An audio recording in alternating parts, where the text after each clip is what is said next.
आप सबने एक चीज तो जरूर नोटिस की होगी, ये जो आजकल बाइक या फिर कार मैन्युफैक्चरिंग कंपनीज हैं, ये एक चीज पे बहुत ज्यादा एम्फेसाइज करती हैं, वो है डिफरेंट ड्राइविंग मोड्स, जैसे कि इकोनॉमी मोड, स्पोर्ट्स मोड या फिर क्रूज कंट्रोल मोड, इस तरह के मोड्स दिए होते हैं। तो बेसिकली ये किस एक कंपोनेंट्स की वजह से अवेलेबल है या पॉसिबल हो पा रहे हैं, आज हम बात करेंगे उसी एक कंपोनेंट की। Hello everyone, you are watching the brilliant engineering series by 9 pointer और आज हम लोग बात करने वाले हैं फ्यूल इंजेक्शन की। तो चलिए स्टार्ट करते हैं वीडियो को। तो जैसा हम जानते हैं कि जो आजकल कार या बाइक यूज होती है, इसमें यूज होता है आईसी इंजन, और इंटरनल कंबशन इंजन में क्या चाहिए कंबशन चैम्बर में? चार्ज। और वो चार्ज है क्या? एयर और फ्यूल का मिक्सचर ही तो है। इसको अवेलेबल कराने के लिए हमारे पास दो कंपोनेंट्स हैं, पहला है कार्बोरेटर के मदद से हम कर सकते हैं और दूसरा है फ्यूल इंजेक्टर की हेल्प से। लेकिन कार्बोरेटर जो है वो अब रिप्लेस करा जा रहा है, वो कम यूज में है, और फ्यूल इंजेक्टर जो है भाई ये ज्यादा यूज में लिया जा रहा है, क्योंकि इसके साथ बहुत सारी चीजें पॉसिबल हैं और हम कर सकते हैं।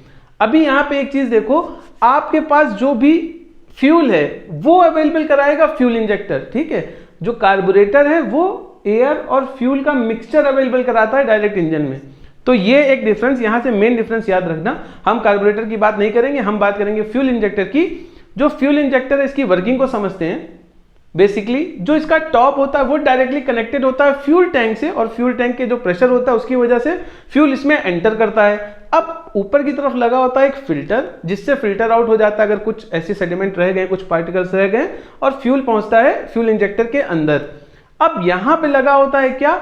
इलेक्ट्रोमैग्नेटिक कॉइल, और ये कनेक्टेड है पूरा फ्यूल इंजेक्टर जो है ईसीयू यूनिट से, यानी कि इलेक्ट्रॉनिक कंट्रोल यूनिट से। वहां से इसको मिलता है सिग्नल।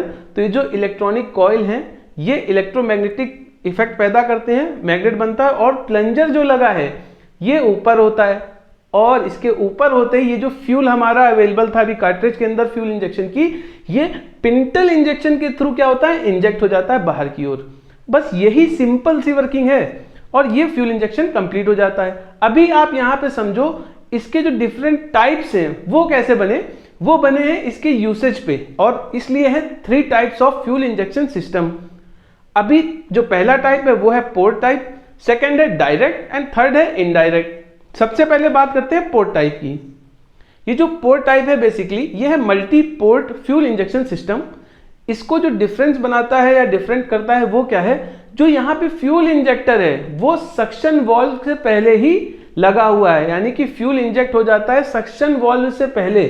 अभी जब सिलेंडर में जब सक्शन वॉल्व के थ्रू जो साइकिल होने वाली सक्शन वाली, जो अंदर आएगा वो आएगा मिक्सचर डायरेक्ट, एयर और फ्यूल का मिक्सचर अंदर आएगा, ठीक है। ये है बेसिकली इसका मेन डिफरेंस। अभी इसका एक एडवांटेज है, वो क्या है? फ्यूल इंजेक्टर जो है वो बाहर लगा हुआ है, तो जो अंदर कंबशन की वजह से हाई टेम्परेचर और हाई प्रेशर बनने वाले हैं वो उससे कांटेक्ट में नहीं रहेगा, तो उसकी लाइफ जो है वो बढ़ जाएगी, और ये इजी टू कंस्ट्रक्ट भी है। अभी यहाँ पे एक डिसएडवांटेज है, वो क्या है? इसकी इफिशियंसी थोड़ी सी कम होती है।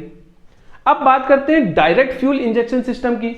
अब डायरेक्ट के अंदर भाई जो पेट्रोल है उसके लिए अलग है और जो डीजल है उसके लिए अलग है। तो जो पेट्रोल है बेसिकली उसके लिए 2 तरह के यूज होते हैं, एक है वॉल फ्यूल इंजेक्शन सिस्टम और दूसरा है स्प्रे इंजेक्टर सिस्टम। ये जो वॉल वाला है बेसिकली इसके नाम से ही पता चल रहा है, ये लगा होता है सिलेंडर की वॉल पे, यानी कि अगर ऊपर की तरफ से स्पार्क प्लग लगा है तो ये साइड में इस तरह से लगा होता है। अभी यहाँ पे एक चीज का थोड़ा सा ध्यान रखना, यहाँ पे जो सक्शन के वक्त जो अंदर इनटेक आ रहा है वो है एयर का।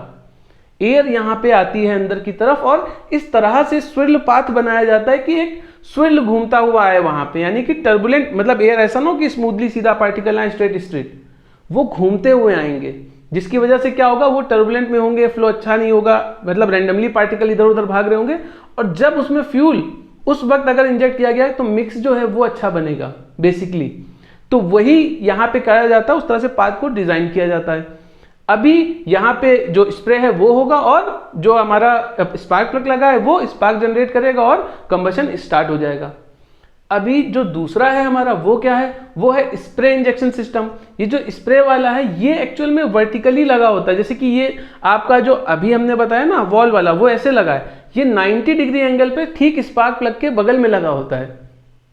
अब यहां पे क्या होता है? बेसिकली ये ऊपर की तरफ से स्प्रे कर रहा है, और इसका एक एडवांटेज हो जाता है ओवर वॉल्व इंजेक्टर 1। वो क्या है कि यहाँ पे मिक्सचर और अच्छा हो पाता है। इसकी वजह से ये मिक्सचर अगर गैस अच्छे से मिक्स हुई फ्यूल के साथ, एयर जो है, तो जो ब्लास्ट है या कंबशन हमारा होने वाला है वो बहुत अच्छा होगा, और जो हमारा रेसिड्यू है यानी कि जो हमारा एग्जॉस्ट गैसेज हैं वो कम हार्मफुल होंगी, जिसकी वजह से हम ज़्यादा से ज़्यादा एफिशिएंट यूज़ कर पाएंगे, तो इसकी एफिशिएंसी बढ़ जाती है।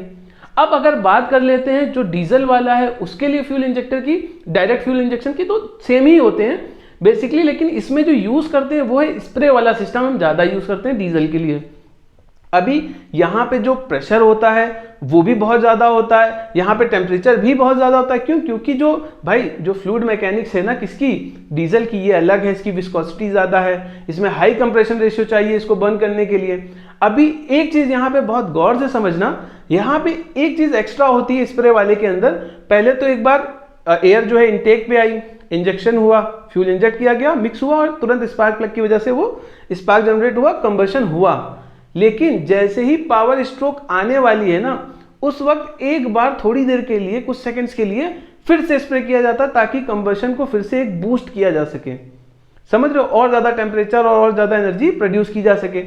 इसी की वजह से ये जो रीज़न होता ना कि अभी दिल्ली में आपने सुना होगा हाल में ही कि भाई 10 साल के अंदर डीजल गाड़ियों को हटा दो, या फिर जो बहुत से ऐसे लोग बोलते हैं कि ये अगर ज़्यादा पुरानी डीजल कार है तो मत लो क्योंकि इंजन जो इसका जल्दी खराब हो जाता है। बेसिकली वो जो उसके वॉल्व है ना वो जल्दी खराब हो जाते हैं बिकॉज ऑफ इतना ज़्यादा हाई प्रेशर और इतना ज़्यादा जो फ्यूल है वहाँ पे बर्न हो रहा होता है उसकी वजह से। अब हम चलते हैं जो हमारा थर्ड है इनडायरेक्ट टाइप। इनडायरेक्ट टाइप का जो फ्यूल इंजेक्शन सिस्टम है ये सिर्फ और सिर्फ डीजल के लिए यूज होता है, सारे डीजल के लिए नहीं, कुछ डीजल इंजन के लिए यूज होता है। यहाँ पे एक चीज जो है वो एक्स्ट्रा है, वो है प्री कंबशन चैम्बर। यहाँ पे प्री कंबशन चैम्बर है, ये क्या होता है, यहाँ पे फ्यूल जो एयर आ रही है वो पहले मिक्स हो गई, एक छोटा सा यहाँ पे चैम्बर दिया होता है फ्यूल इंजेक्शन के पास, और वहां पे लगा होता है ग्लो स्पार्क प्लग या ग्लो प्लग बोलते हैं उसको। उसकी वजह से वो वहीं पे बर्न होता है, फ्यूल जो है एयर में मिला, ग्लो प्लग की वजह से बर्न हुआ, और ये जो बर्न जो चार्ज है ये जाता है आप कहाँ, ये जाता है आपका मेन सिलेंडर में। यानी जो फ्यूल इंजेक्टर है वो कांटेक्ट में नहीं आ रहा है सिलेंडर के हाई टेम्परेचर और हाई प्रेशर के, जिसकी वजह से इसकी लाइफ जो है बढ़ गई। इजी टू मैन्युफैक्चर है कंपैरिजन टू ऑल, भाई एडवांटेज है ये इसका। और डिसएडवांटेज क्या है, एफिशिएंसी तुरंत लो हो जाएगी क्योंकि वो हीट लॉस होगा यहाँ पे। अब ये 3 तरह के बेसिकली फ्यूल इंजेक्शन सिस्टम है जो मैंने आपको समझाया। फ्यूल इंजेक्शन जो सिस्टम है वो बताया कि किस तरह से फ्यूल इंजेक्टर काम करता है। और अब अगर एडवांटेज की बात करें कार्बोरेटर की, तो सबसे पहला एफिशिएंसी इसकी बेटर होती है, दूसरा जो थ्रॉटल रिस्पॉन्स है वो बहुत ज़्यादा अच्छा होता है, तीसरा ये इजी टू कंट्रोल होता है। यानी कि जो जितने भी मोड्स अवेलेबल कराए हैं ना हमने, ये बेसिकली डिपेंड किस पे करते हैं, amount of fuel plus air ratio, कि कितना फ्यूल जाना है, ये इस पे ही डिपेंड करता है किस तरह के मोड है। तो इसको इलेक्ट्रॉनिकली हम अच्छे से यूज कर सकते हैं, कंट्रोल किया जा सकता है इजिली। जो कार्बोरेटर है वो एक मैकेनिकल डिवाइस है, उसको कंट्रोल करना पड़ता है भाई, मैनुअली हर चीज करनी पड़ती है, सेट करनी पड़ती है आप, ठीक है। अभी ये बेसिकली ओवरव्यू हो गया पूरा फ्यूल इंजेक्शन का। अब मिलते हैं आपसे अगली वीडियो में। ये आ रहा है QR कोड, भाई लोग जल्दी से स्कैन मारो, पहुंच जाओ हमारे टेलीग्राम ग्रुप पे। और अगर आपके पास भी कोई ऐसा टॉपिक है जो आपको समझना है, प्लीज कमेंट बॉक्स में बता दो। मिलते हैं अगली वीडियो में, आडियोस।